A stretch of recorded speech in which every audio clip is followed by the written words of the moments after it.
اما بعد۔ حالات کے قدموں میں قلندر نہیں گرتا، ٹوٹے جو ستارہ زمین پر نہیں گرتا۔ گرتے ہیں سمندر میں بڑے شوق سے دریا، لیکن کسی دریا میں سمندر نہیں گرتا۔ سامعین عزیز وقار، مدینۃ المنورہ کو چھوڑنا اور مدینۃ المنورہ کی جدائی آج کے انسان کے لیے ایک صبر آزما اور مشکل ترین مرحلہ ہوتا ہے۔ تو نواسے رسول جگر گوشہ بطول سیدنا امام حسین رضی اللہ تعالیٰ عنہ، آپ کے لیے وہ مرحلہ کتنا آزمائش والا اور صبر آزما ہوگا کہ جس مدینہ کو چھوڑتے ہوئے انسان جانوروں پہ بھی رقت طاری ہو جائے۔ اور آج 14 صدیاں بعد جب حاجی جائیں اور مدینۃ المنورہ پہ آخری نظر روضہ رسول پہ ڈالنا ان کے لیے انتہائی مشکل امر بن جائے اور ان کی آنکھوں سے آنسو کی جھڑیاں لگ جائیں اور ان کی ہچکیاں بند جاتی ہیں، تو نواسے رسول جو کہ پلے بڑھے مدینے میں تھے، جنہوں نے اپنے کریم آقا علیہ الصلاۃ والسلام خود مدینے والے آقا کے کندھوں پہ سواری کر کے اس مدینۃ المنورہ کی گلیوں کی سیر کی تھی، اور آج بڑھاپا مدینے میں آ گیا تھا، تو ان کے لیے مدینۃ المنورہ کی جدائی اور اس کو الوداع کہنا کتنا مشکل ترین مرحلہ ہوگا۔ ہوا یوں کہ جب یزید نے تخت پہ قدم رکھا تو اس نے پہلا حکم یہ جاری کیا کہ یہ جو مقتدر شخصیات ہیں، بالخصوص حضرت عبداللہ بن زبیر، حضرت عبداللہ بن عمر، حضرت عبد الرحمن بن ابی بکر اور حضرت سیدنا امام حسین ابن علی رضی اللہ تعالیٰ عنہ، آپ کا نام سر فہرست تھا کہ ان سے سب سے پہلے بیعت لی جائے۔ اور اس نے جو مدینہ کا گورنر تھا ولید بن عقبہ، اس کو خط لکھا ان کی بیعت لینے کے لیے، اور ولید بن عقبہ نے مروان سے مشورہ کیا اپنے نائب سے، تو مروان نے کہا کہ ان کو بلوائیے، ان سے بیعت لیں۔ تو امام علی مقام رضی اللہ تعالیٰ عنہ احتیاطاً اپنے ساتھ کچھ ساتھیوں کو بھی تشریف لائے، ان نوجوانوں کو باہر کھڑا کیا کہ ہنگامی صورتحال میں تو مانا ورنہ تم یہیں ٹھہرنا، اور خود اندر تشریف لے گئے۔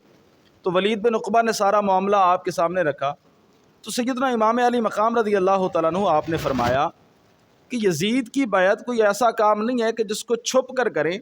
اگر یزید کی بیعت کی تم دعوت دیتے ہو تو پھر چھپ کر کیوں لیتے ہو؟ سر عام مدینۃ المنورہ کے اندر سب کو دعوت دو، جیسا اہل مدینہ فیصلہ کریں گے میں بھی ان کے ساتھ ہوں۔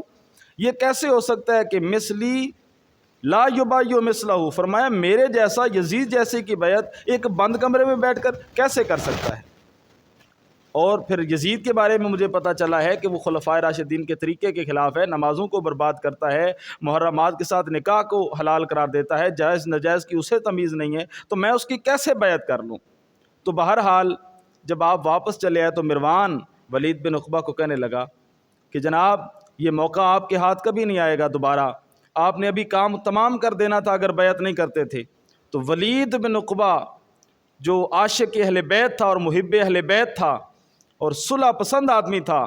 اس نے مروان کو بڑا سخت جواب دیا۔ اس نے کہا بدبخت، کیا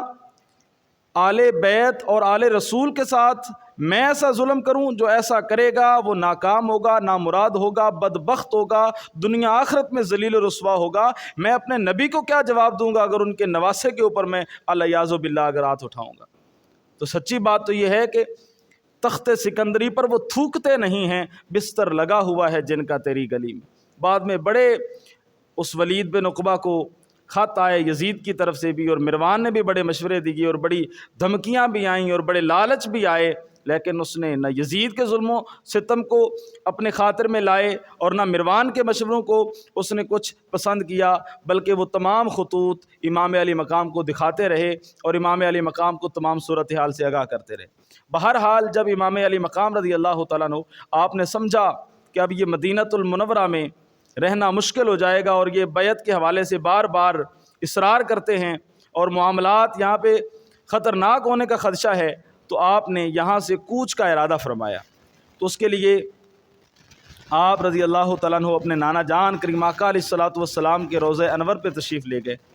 وہ بڑی ایک رکت آمیز مراحل تھے اور کیفیات تھیں جب آپ آخری نظر ڈالنے الوداع کرنے کریم آقا علیہ الصلاۃ والسلام کے روضہ انور پہ حاضر تھے۔ اسی لیے مجھ کو پالا تھا آپ نے نانا، اسی واسطے تھا ماں کا وہ مجھ کو دودھ پلوانا، اسی لیے جبریل گہوارہ جھلاتے تھے، ہمیشہ میوے جنت کے وہ لا لا کر کھلاتے تھے۔ سلام اے جد امجد میرا منہ چومنے والے، مجھے دوش نبوت پر بٹھا کر گھومنے والے۔ اور ایک پنجابی شاعر نے اس منظر کی یوں عکاسی کی کہ ہاتھ جوڑ امام نے عرض کی تھی، تیرا پیارا حسین ذیشان چلیا، تیری مہر نبوت تے بہن والا، چڑھ کے نیزے تے پڑھن قرآن چلیا، ویخ زینب سکینہ تے شہر بانو، نالے اکبر عباس جوان چلیا، اساں پھر مسافرہ آونا نہیں، تیرے دین تو ہون قربان چلیا۔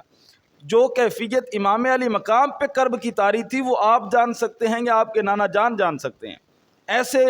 رکت امیز مناظر تھے اور ایسے صبر کے جذبات تھے اور رب تعالیٰ کی رضا کے کلمات تھے، رضا الہی پہ راضی ہونے کے۔ آپ کے لبوں کے اوپر ایک ہی دعا تھی کہ نانا تیرے کرم کے خزینے کی خیر ہو، میں جا رہا ہوں تیرے مدینے کی خیر ہو۔ اس کے بعد آپ اپنی والدہ ماجدہ سیدہ فاطمہ الزہرا رضی اللہ تعالیٰ عنہا ان کی تربت اطہر پہ تشریف لے گئے، اپنے بڑے بھائی سیدنا امام حسن مجتبی رضی اللہ تعالیٰ عنہ ان کی قبر انور پہ تشریف لے گئے، ان سے سلام دعا اور اجازت کے بعد